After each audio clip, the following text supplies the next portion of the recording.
Hello everybody, how are you doing? It's your boy Snake Martin and I'm back again with another video for you. Today I'm going to be going back in time to find out whether Silent Hill on the PS1 is worth playing in 2024. Now spoiler alert, it is. You should play it. Really, you should. It's really good. Some of you probably can leave now if you want. I guess you've had the answer, right? So yeah, I mean, lovely to see you or meet you. And I guess I'll see you maybe in the next one. But if you stick around, I'll tell you exactly why I think you should be playing it in 2024.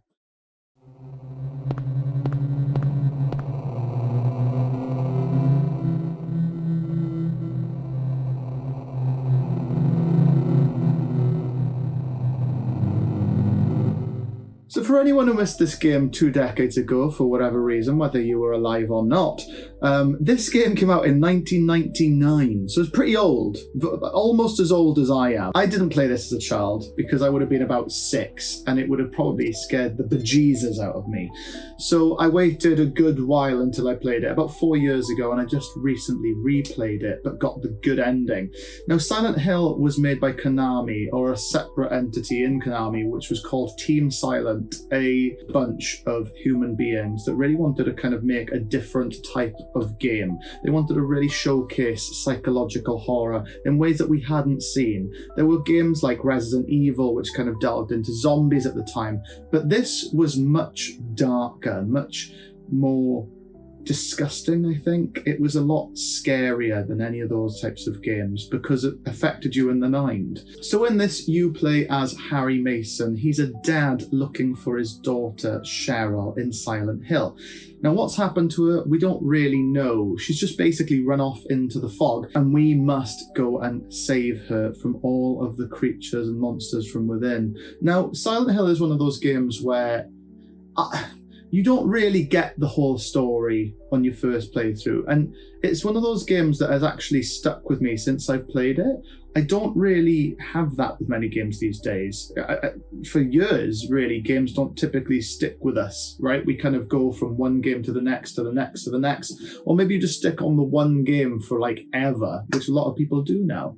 But Silent Hill really tells a story that makes you think. It makes your imaginations really kind of run rampant. And since I finished it about a month ago now, I can't really get it out of my head. So let's talk about the gameplay. So Silent Hill has tank controls, which is a staple back in the day. Resident Evil had it, Dino Crisis had it. It was the common way to play third-person shooters or third-person games back then.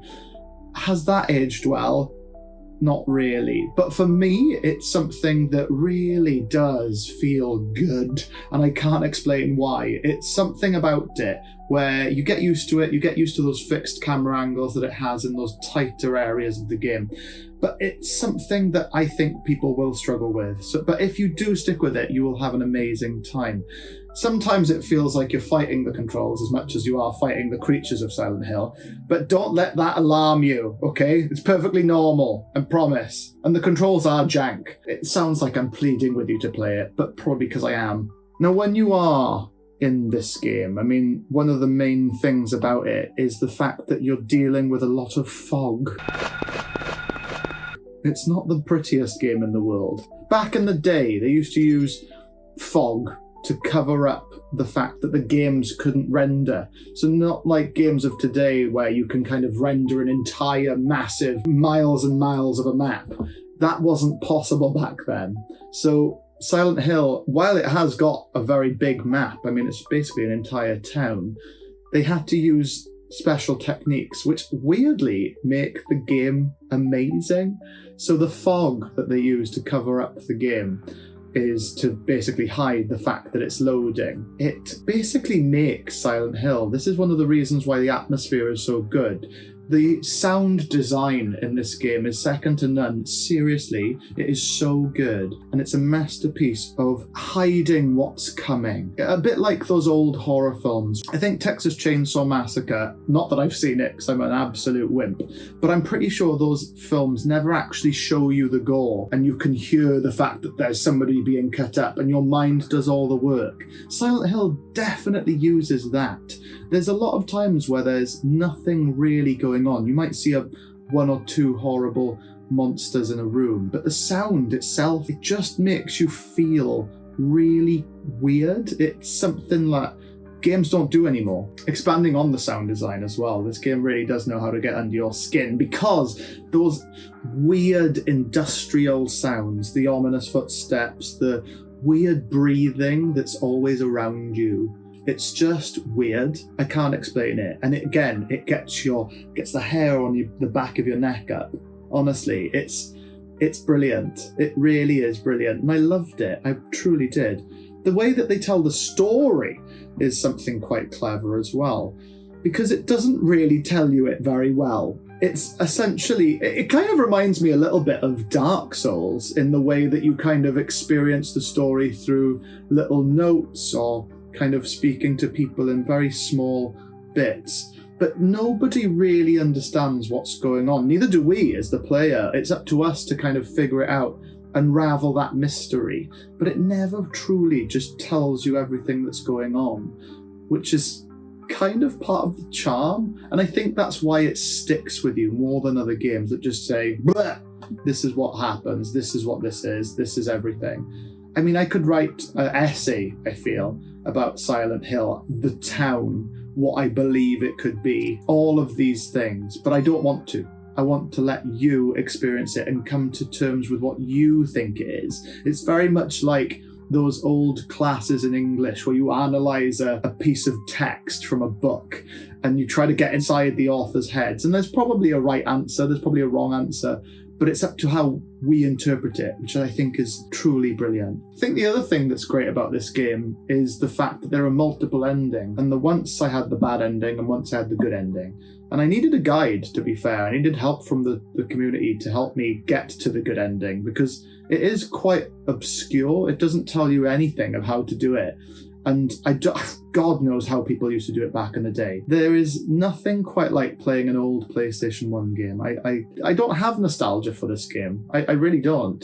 I went in not knowing or experiencing anything about the series. I've never seen any of the films, and I don't think you should, by the way, because apparently they're really bad. I'd never played anything of Silent Hill apart from PT. But obviously we all know what happened with PT and Silent Hills and how it never came to be. Do I think that this is worth playing? 100%. You really, really should experience it. For all the joys, for all the mystery, for all the goods and the bads. The whole experience of this kind of old game where you do struggle with the controls, which makes the combat way harder. Because, I mean, simply, you just hit things with sticks, really, in that game. You shoot things occasionally when there's birds, pterodactyl birds in the sky. It's something that will stick with you. And I think, weirdly, it's probably one of my favourite ones out of the whole of it. I've been trying to think what's my favourite one, and I keep jumping between probably 1 and 2. Getting down to why Silent Hill is a thing is brilliant. And the fact that that team back then took such a risk that even games today do not take. I mean, when you think about, we had Silent Hill 2 remake recently come out, and that's a remake of a game that's established from like 20 years ago.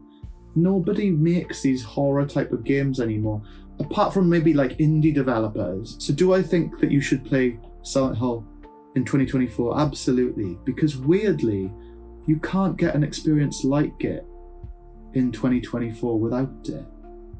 So yeah, go back, please give it a play. I played it on DuckStation, which I recommend people play it on. There's loads of ways to make it look a little bit better. You can like upscale it. I really, really must recommend it. If you enjoyed this video, please hit that like, hit that subscribe, and I will see you on the next one. Thank you so much, everybody. Take care and toodaloo.